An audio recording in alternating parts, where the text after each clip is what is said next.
Hi అండి, అందరికీ నమస్కారం. ఈరోజు మన టూర్ వీడియో వచ్చి కాశీ అండి. ఇవంతా గంగా రివర్ అండి. మనం బోటింగ్ అనేది చూద్దామండి.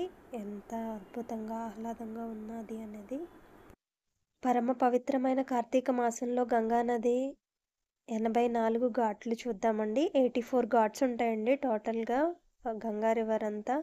మనకి బోటింగ్ కనుక తీసుకుంటే చాలా అద్భుతంగా ఈ ప్లేసెస్ అన్నీ మనకి కవర్ చేసి తీసుకొస్తారండి. శివాలయం ఘాట్ నుంచి మేము స్టార్ట్ అయ్యామండి. బోటింగ్ అనేది అక్కడి నుంచి స్టార్ట్ చేశారు. ప్రతి ఒక్కరికి 300 రూపీస్ అనేది ఛార్జ్ చేశారండి, షేర్ బోట్ అయితే. మనకి గంగా నదిలో ఉన్న ఘాట్స్ అన్నీ చూపిస్తారండి. అండ్ గంగా హారతి కూడా చాలా అందరికీ తెలిసిందే ఎంత ప్రాముఖ్యత ఉన్నదో అన్నది. గంగా హారతి కూడా చాలా బాగుంటుందండి. అవి కూడా మనకి చూపిస్తారు. చూడటానికి 2 కళ్ళు సరిపోనంత ఆహ్లాదంగా ఆనందంగా ఉంటుందండి. రివర్ వ్యూ కూడా చాలా బాగుంటుందండి. నైట్ కూడా జర్నీ బాగుంటుందండి. రివర్ మీద బోటింగ్ చేస్తూ ఉంటే మనకి 300 రూపీస్ అనేది ఛార్జ్ తీసుకుంటారండి, షేరింగ్. జీవితంలో మనం ఒకసారైనా కాశీ వెళ్ళి అక్కడ దర్శనం అనేది చేసుకోవాలండి. కాశీ విశ్వేశ్వరుడు ఆలయం చాలా బాగుంటుందండి. ఆయన దర్శనం ఇంకా మహా అద్భుతంగా ఉంటుంది.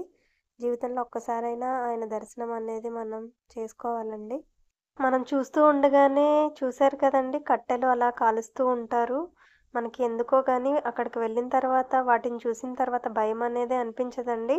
కట్టెలు అలా కాలుతూనే ఉంటాయండి.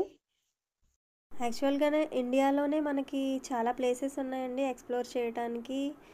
కంట్రీస్ దాటే చూడవసరం లేదండి. మన ఇండియాలోనే మనం ప్లేసెస్ అన్నీ కవర్ చేయడానికి మన లైఫ్ టైం అనేది సరిపోదండి ఎవరికైనా.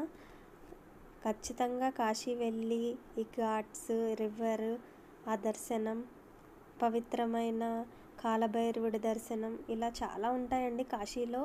ఓన్లీ శివ టెంపులే కాకుండా మనం చాలా బాగా వ్యూ చేయొచ్చండి అన్ని ప్లేసెస్ని కూడా. మనకి వారాహి అమ్మవారు, కాలభైరవుడు, ఇలా చాలా ఉన్నాయండి మనం దర్శించుకోవడానికి. ఖచ్చితంగా కాశీ విశ్వేశ్వరుని దర్శనం మాత్రం తీసుకునే మనం వెళ్ళాలండి. ఎన్ని డేస్ అయినా 9 డేస్ స్టే చేస్తే చాలా మంచిదండి. వీలు లేకపోతే 1 డే అయినా దర్శనానికి వెళ్ళి మనం ఈ ప్లేసెస్ అన్నీ ఎక్స్ప్లోర్ చేసి రావచ్చండి. నా వీడియోస్ కనుక నచ్చితే లైక్ చేసి, కామెంట్ చేసి, షేర్ చేసి, సబ్స్క్రైబ్ చేయండి. ఒకసారి గంగా రివర్ అంతా ఫుల్ వ్యూ అనేది చేయండి. ఈ వీడియో ఖచ్చితంగా స్కిప్ చేయకుండా చూడండి.